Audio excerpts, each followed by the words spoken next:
go!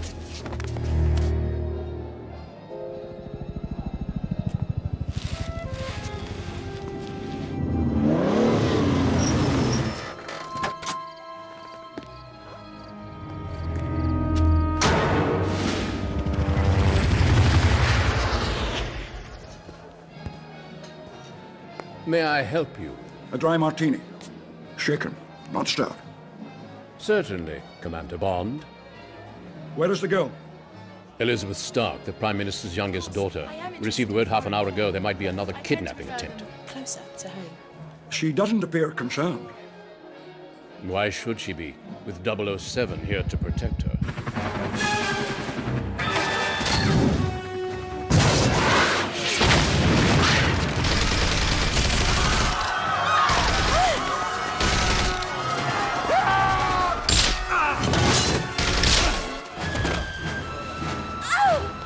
Too bad. The game is over, Mr. Bond. I think it's just begun.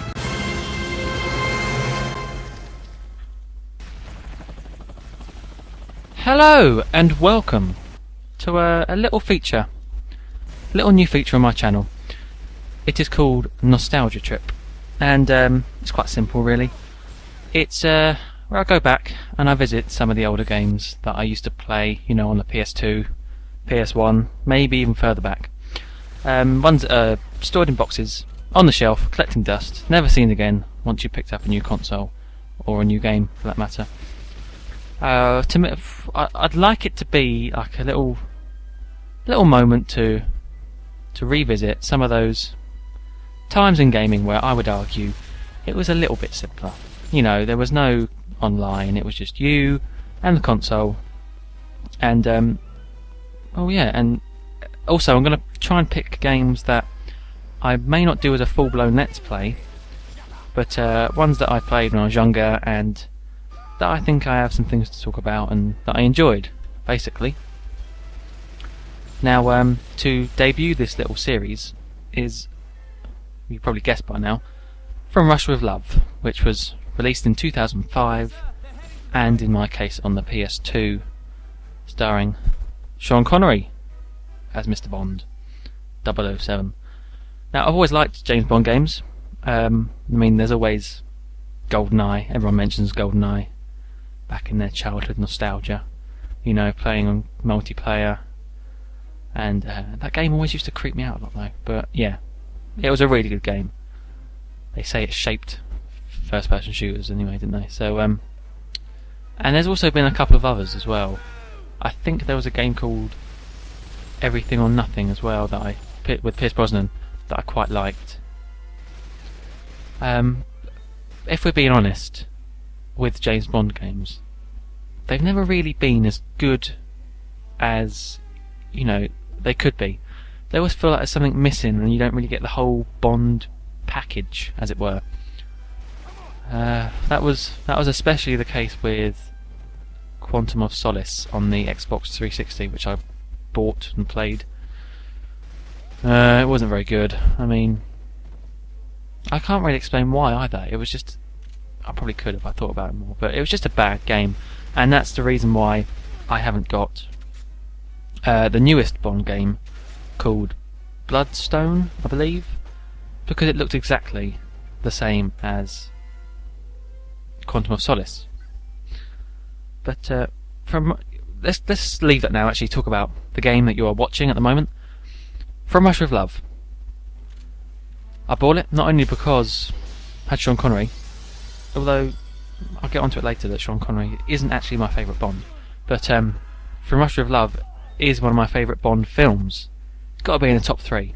I mean, I could do a whole video just on James Bond films. I'm quite a big Bond fan. But yeah, From Russia with Love is a really, really good film, and I actually think they did a good transition from film to game with this. Although I don't understand why Roger Moore has been ignored in these series of Bond, and Timothy Dalton, but Roger Moore especially. He was the Bond for the longest, and he's been completely overlooked. Completely. He's my favourite Bond film, not Bond film. He's my favourite Bond actor as well. I guess it might be something to do with those eyebrows. I just don't think they can program them in. The technology is not smart enough to do that. Anyway, this is what I did is I just turned it on and started recording. This was my first actual playthrough of this in about, well, 3-4 years. Well, no, it must be more than that. Anyway, and so I just turned it on, started capturing, and I forgot how polished the game was. I think by polished I mean it's almost a bit too clean, as it were. You know, everything's there. You got all you see it later on. You see like kind of building up ammo and upgrades for your guns and unlocking bonus features such as, you know, concept art. And then you've got all the guns and the enemies and the different kind of techniques you got. I think you got rappel, and you got loads of stuff. There's cars, driving sections as well in Istanbul or Constantinople. But there are some problems.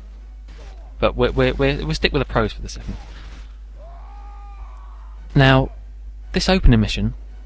Obviously, I mean, if you've seen James Bond and From Russia with Love, this wasn't in the film, but obviously they wanted an explosive beginning, and actually the real beginning of the film is the next mission, which I also recorded and included in the hedge maze. But I don't know, there's something about this mission. It's really nice. It does throw you into the game, quite literally, in that earlier, where it just kind of jumps you in. You're getting shot straight away.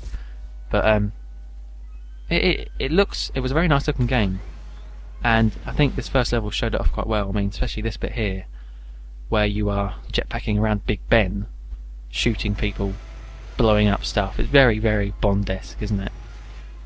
And that's where I think they did a really good job. This was I think this was actually, am I right in that? I think this was EA's last Bond film before Activision took over. I may be wrong, but obviously EA, if that is true, EA are much, much better at Bond games. Anyway, so I mean, look at this. You're shooting rockets at other jetpackers around Big Ben. How more Bondish can you get?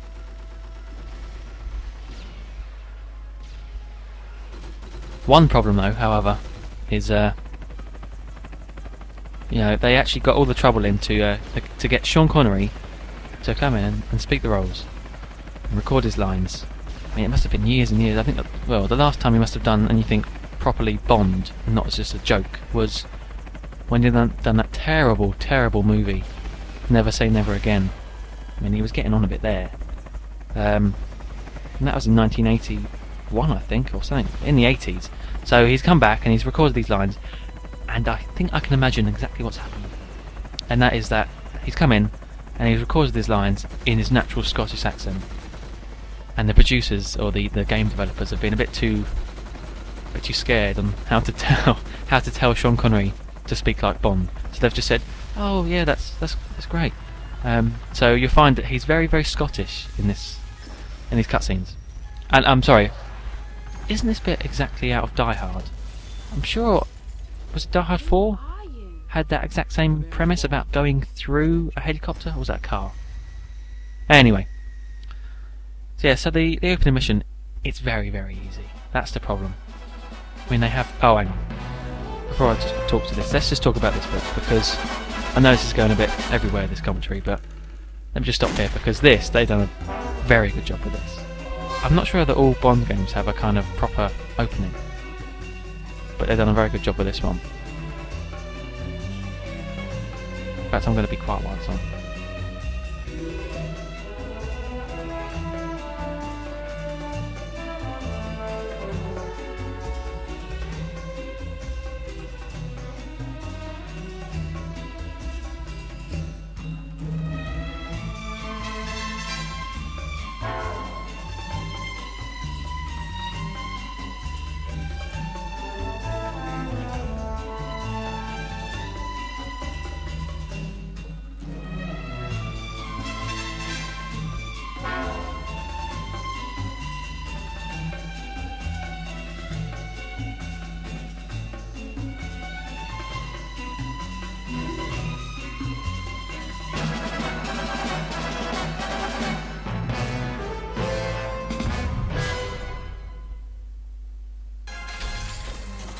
there you are. You get to hear the lovely From Russia with Love theme. Although you don't hear Matt Monroe singing, which is a bit of a shame, because it's actually one of my favourite Bond songs as well. Anyway, yeah, I just thought that was really cool when I first played that they actually put in that effort to make a little opening titles like the film, and it looks really good as well. Now, I was talking about the easiness and the difficulty of this game. You can actually change the difficulty. I mean, in that first mission I was playing on the middle, which I think was just Agent, but I'm not sure. But anyway, it's the middle ground, and I don't know if you noticed, but I was just running out in front of people quite a lot, and still being able to kill them. I don't know. Here you can see all the I just missed it now, but that was all the upgrades and things I mentioned earlier, which is kind of it adds a little bit of replayability to it, I suppose, to go back and try and get all the awards, and then get the points and all the upgrades. There you are. I was on Agent. So yeah, and also you get to unlock characters for the multiplayer, I believe, and they're all famous Bond villains, which is pretty cool. Pretty good idea, really. It's a bit like the remake of GoldenEye that they've done for the Wii, how you can play as all the famous Bond villains in that.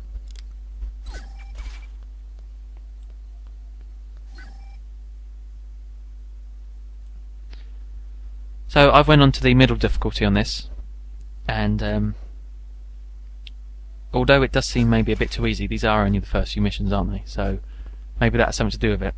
But there's some stealth moves, you see. See, I am a bit stealthy, but not very often. I mean, I think I think later on in this video I have about 5 people surrounding me, and I just take them all out. Yeah, it's a bit of that stupid AI where they watch you for about 5 seconds and then shoot. Although, if I'm being honest, I never actually completed this game. I remember getting, I think it was the penultimate mission, and it was in the octopus. They had to change. There's another little interesting point, I suppose. In the actual films, it's obviously Spectre. That's the bad guy, the villains, the organisation called Spectre. Don't ask me what it stands for. I have no idea. It is actually an acronym for something. But because of some copyright issues there's this whole problem about Thunderball and the author and the copyright laws to it, which is why there was actually another remake of Thunderball, which was called Never Say Never Again. But they had to change Spectre to Octopus. So there you go. That's why the missile in the first mission had an octopus on it. That's why later on everything has octopi on it. Yeah. So as I was saying, I was stuck on the penultimate mission, which was in the big base, the big lair. I remember dying all the time. I wonder if how much kind of age has to do with it. I mean, if I went back to it now, would I find it really, really easy? Well, I think I can answer that actually. I did carry on playing this for a little while afterwards, because I didn't want to record too much for this, and I got stuck on the 4th mission. So maybe it's nothing to do with age, and that this does have a very difficult learning curve. I don't know.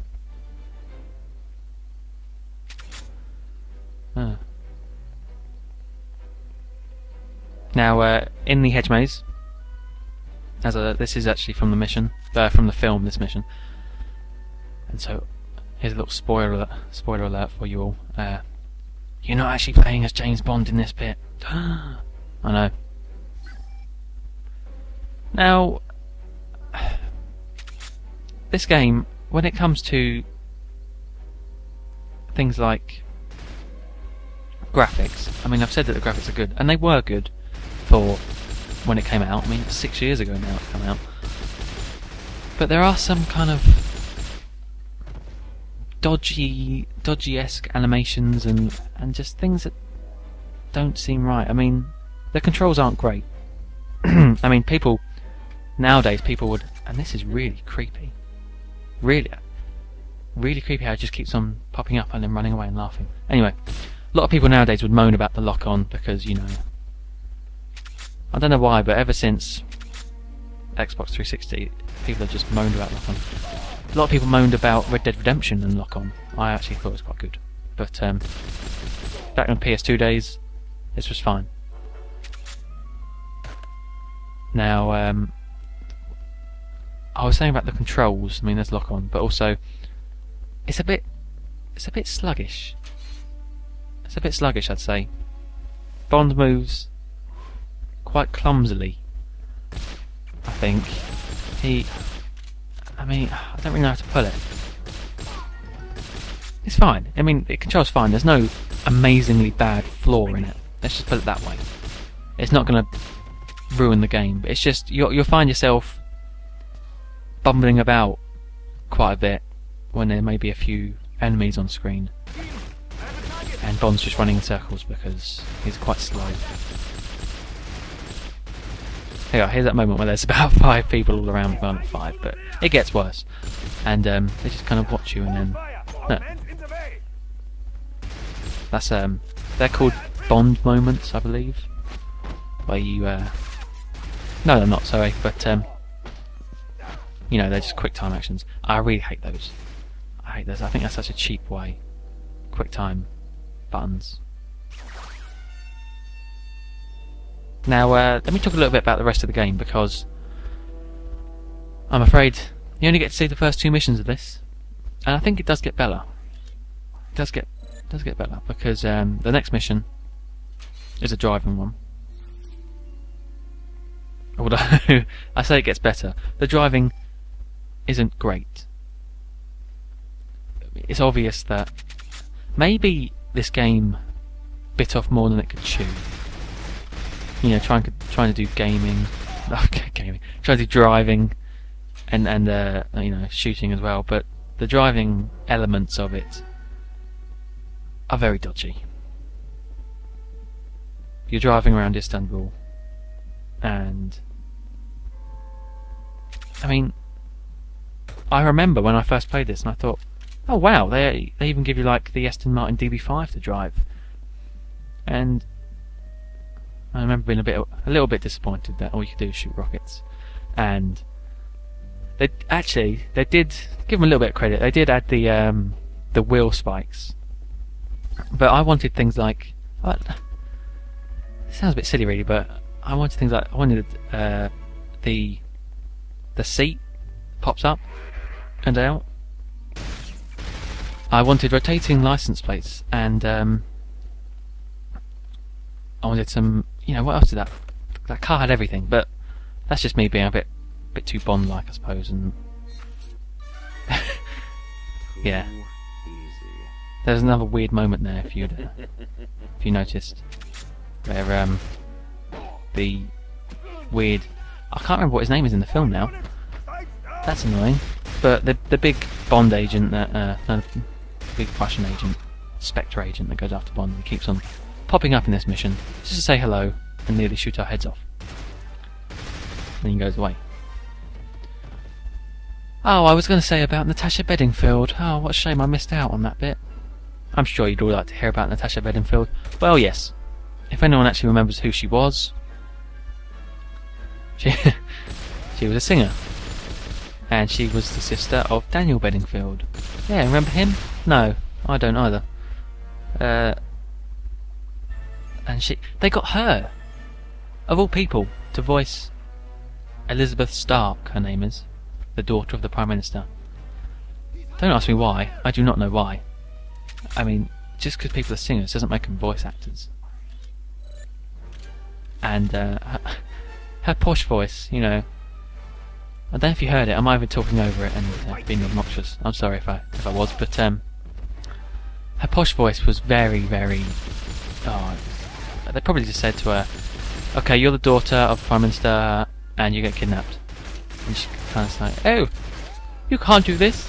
My dad is a very powerful man. Oh, it's just cringeworthy. A bit like my impression just there, but you can just, I don't know. She's not a voice actress. And here we are. I think we're at the end of the game. It even includes very similar from the actual film. Very similar scenes. There he is, creepy man. I actually watched From Russia with Love the other day. You know, very good film. I'd recommend it to anyone if they're in a Bond mood. Go watch it. Quite funny as well. There's gypsy fighting. Yeah, gypsy fighting. Record time, Mr. Grant. You are indeed the killer I'm looking for. When do I get to kill the real James Bond? After he steals from the Russians their new Lector decoding machine. And Bond is going to do it for us. We assume that's who MI6 will send. There is a girl in the Russian consulate in Istanbul, Tatiana Romanova, who I've ordered to help. She believes I am still with KGB. Won't MI6 suspect it's a trap? My reading of the British mentality is that they always see a trap as a challenge. And then you can avenge the death of our Dr. No. Let Bond's death be a particularly unpleasant and humiliating one. I look forward to it. And for my next miracle? You're going to need a miracle, James, to explain where you've been all week. Oh, Moneypenny, let me tell you the secret of the world. You'll have time for that later, 007. Step into my office immediately. Okay, so that was episode 1 of Nostalgia Trip. Hope you enjoyed it. I'm going to leave you with Bond spinning like an idiot. So until next time, bye-bye.